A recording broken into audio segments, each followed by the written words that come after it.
let's go back to 1991. There wasn't a single democratic African country in 1991. Yeah. But over the in the course of the 27 years since, we have scores of African countries that are democratic by international standards.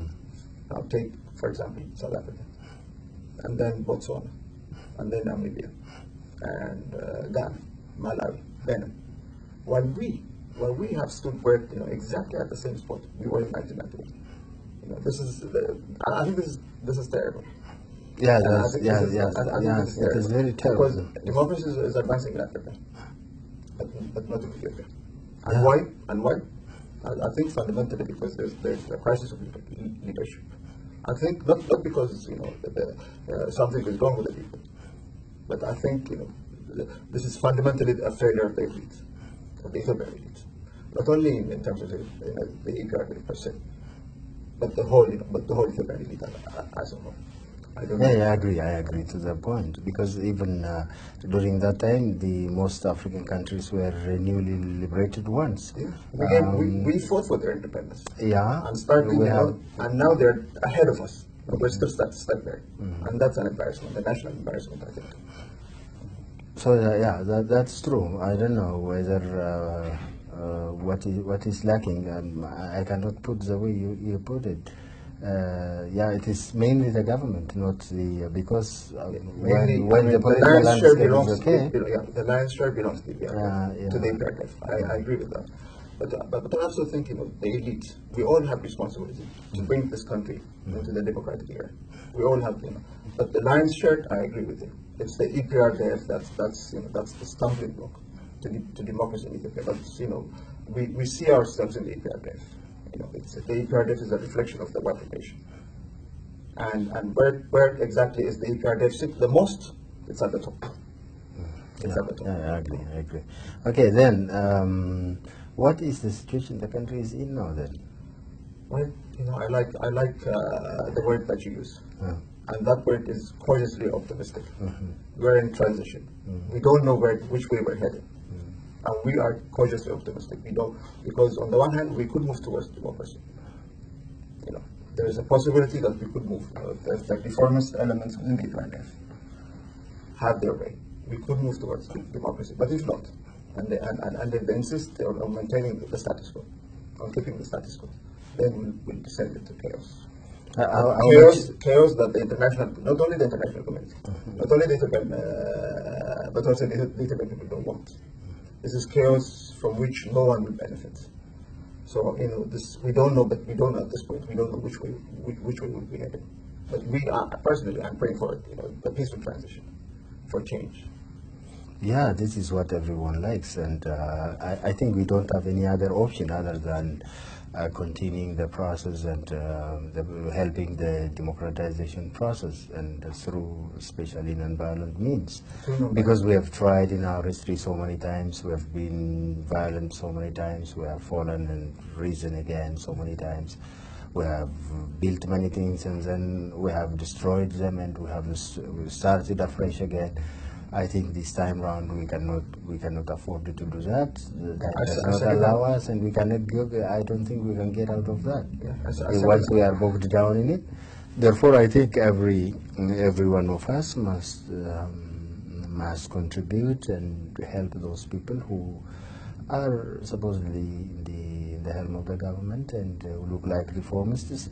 Therefore, I think to make the reform genuine, the process of democratization must be assisted from every corner, including other countries as well. Right. So, by the way, I second the motion. I second the motion. The point that you made about non-violence being the best way. I second that motion. Once we descend into violence, it will be very difficult to pull out of violence. So non-violence is an absolute must. I agree. But do we have that tradition in our country? Because what country had that tradition? they started from somewhere. You can't prepare for non-violence. You have to start from somewhere. How about if the government is pushing the people to go that way? Yeah, that's I hope we will be able to avoid that. But there's nothing specific that we could prepare. There's no specific steps that we could. In what way? For example, you cannot teach the youth. You cannot train them. You don't have any access to them, and how can this non-violent struggle, means of struggle, we have to push take root? We have to push it boundaries. We have to insist on our ways. We have to go there. We have to pay sacrifice. We have to there's still there are boundaries, but those boundaries have to be pushed. Nothing. The Americans say there's no free lunch. We can't have, we have to pay sacrifice to do something. Pushing boundaries will take you to prison, like. Let's go back to prison. Let's go back to prison and make our point. Make our point that this nation needs change. Good. Let's go back. Do you think it is making any difference? You're going back to prison? Well, we're out. We're out because because it has taken root. It has taken a long time, and maybe it will take a long time if we go back to prison. But eventually, we know that we struck, our imprisonment and struck a chord with the population, with the people, because they insisted that we should be free. And had they not insisted that we should be free, we would not be sitting here talking. So they knew, they did not react immediately, but they knew that we were in prison for democracy and for non-violence, and they did not forget. When they came out into the streets, they did not forget about us. So we struck a chord, and we should keep on insisting that that non-violence is the way. We should keep on insisting that we can exchange. Just practically now, in reality, in what way can this be realized? Two ways. In what way? Yeah. Two ways. This has been said over and over again, but I shall repeat it, and I know that you know it. First is lifting of the state of emergency. He needs to lift the state of emergency, Dr. Abiy. He has come proclaiming that he wants change. So what we need to do, he ultimately will be measured by his action, not by his words. And he needs to lift the state of emergency.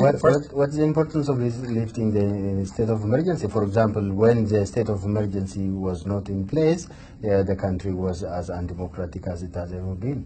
And what does it help in its own right, or are we using or to exploit? Do we use the time to do other things, or what does it mean?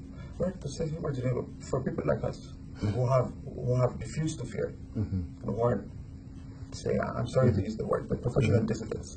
The state of emergency doesn't make a difference because we continue to speak our minds. No matter what the consequences. True, it is unjust law, and unjust laws must be defied. I agree with that. But for the majority of the people, the simple fact that a state of emergency has been declared creates a climate of fear. That's where the difference. That's where the difference is. So you have to be the James Marriages that rose against fear in America here, who fought against fear. There was a rally against fear here during the civil rights movement. We need to campaign against that. But the state of emergency makes a difference for the majority of the people because it creates a climate of fear for the majority. We need the lifting of the state of emergency, so that this climate to do something else. This is emergency to do something else, to organize the people and to teach about his rights and to conduct free and fair elections and all these things. Exactly. People like you and you, me and you, for example, to go out there and teach about non-violence.